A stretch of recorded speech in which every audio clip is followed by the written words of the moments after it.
Hello, welcome to MoreBikes.co.uk. Right, it is now, well, it's 2015 while we're shooting this, obviously, but we're going to pretend it's 2016.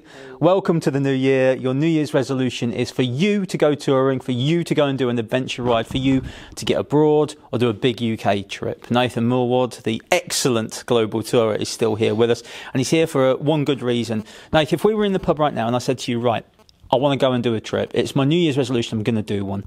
What 5 things would you say to me I need to bear in mind before I even swing a leg over a bike? What are the 5 things that I need to go home now, sit down and work out? I suppose first and foremost you've got to pick where you're going to go. Right. How long you've got to go for, who you're going to go with, whether you go alone or with friends or relatives, on what bike and maybe with what equipment. Let's assume that the people who are watching this probably haven't done a trip before.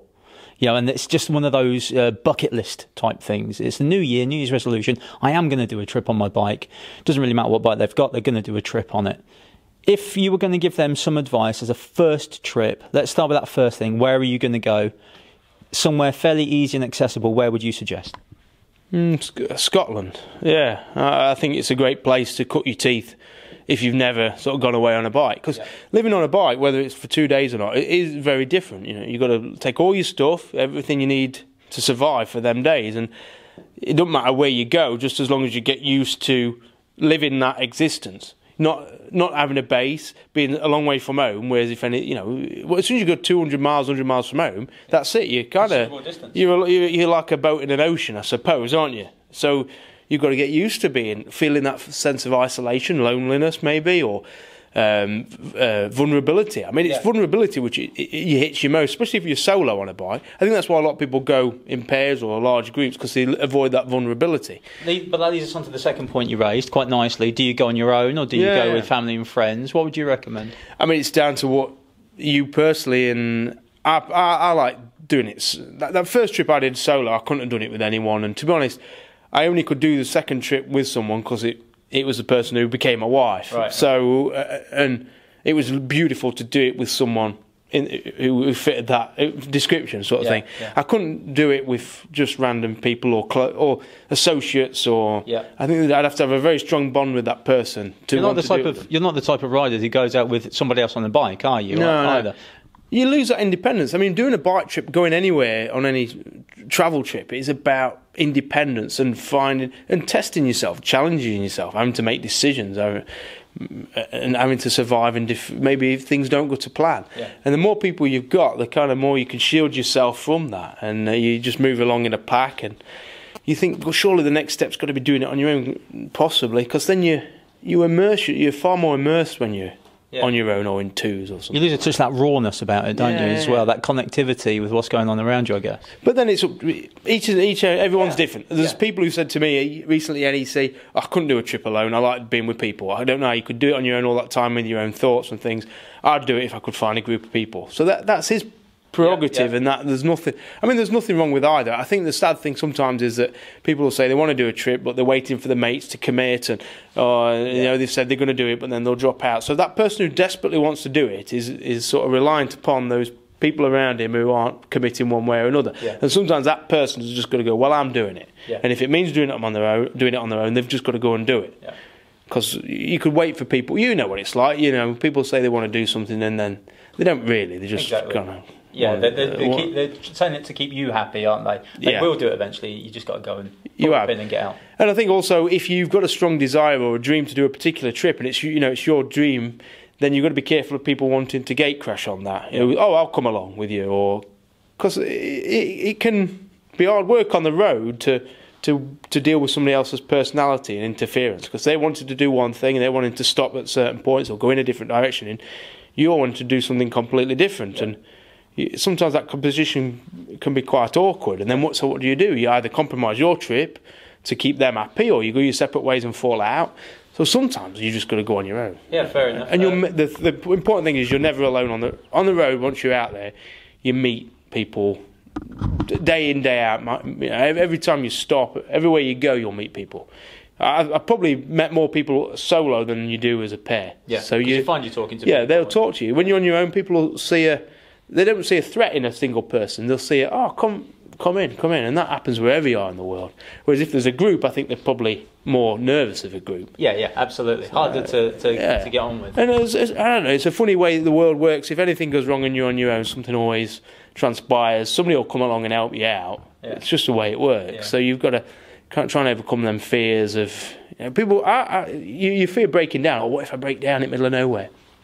Well, somebody will stop. Yeah, it won't be long. It's a lovely way to look at it, and you've been out there and done it. What was the third thing we said? Was it the bike? What you're going to do it on? Yeah. That's what we said, didn't we? It doesn't really matter what bike you're on, does it? As long as you're not on a track 250 or something like that, it doesn't really matter, does it? No, I think whatever. It's already been proven by thousands of people now that any bike can do any trip. And it's just about putting to use what you've got. I think my message, if I had any, was just to make the most out of what bike you've got.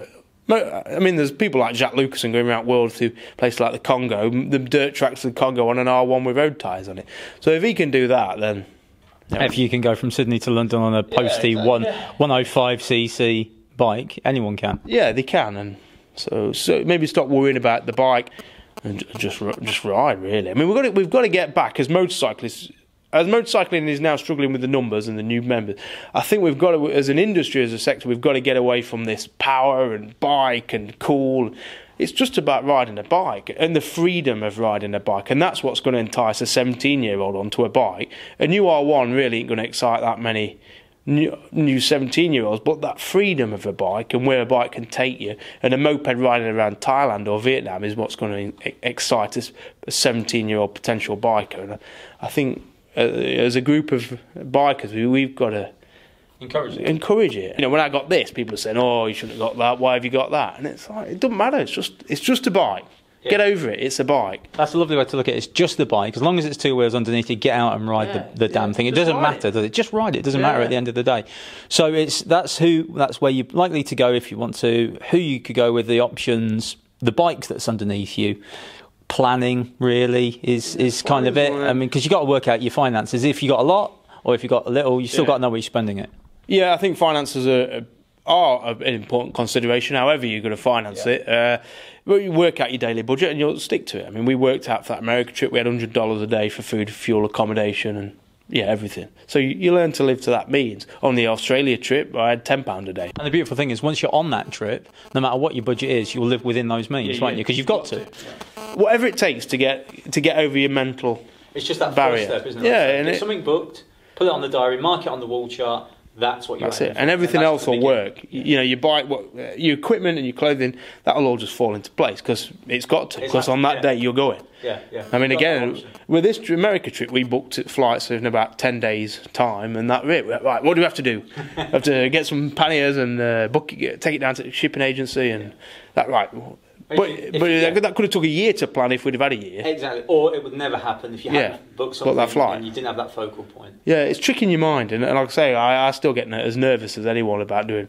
I want to ride across Australia on a postie bike. That's my next. That's what I'd love to do next. And I know to make that happen, I've just got to book a flight to Brisbane. Yeah. And then get on with it. Did you buy a postie bike out there? Yeah, just buy one out there from the shop I got the first one from. So again, I just need to book a flight. But at the minute, I'm mulling it over. I've got to say, mate, I'll come with you. Let's do it. That sounds all right. As long as we end up somewhere warm in Australia, it doesn't matter. Might be cold at night, but yeah. But again, what do you need to plan for that? You just need to a cuddle, a big sleeping bag. Oh. Easy. Yeah, anyway, the message is just basically get your finger out and get on with it if you're going to do it, because you don't want to waste another year thinking I want to go and do something like that. I mean, at the end of the day, it's just riding a bike, exactly. isn't it? And we all do that. We all love riding bikes, don't we? Yeah. Perfect. Nathan, thanks very much.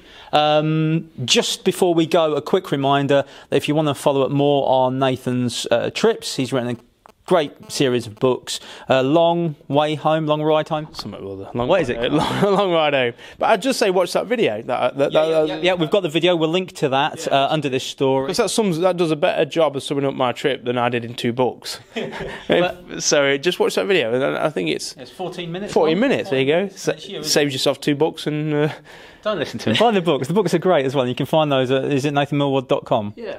There you go, nathanmillward.com, and watch the video. We'll link that underneath here. But Nathan, thanks for talking to us. Do appreciate it. Cheers, Tony. Thank you. There you go. So the message is, it's 2016. You want to go for a tour on the bike. Get your finger out and ride. Absolutely. Thanks for joining us on More Bikes.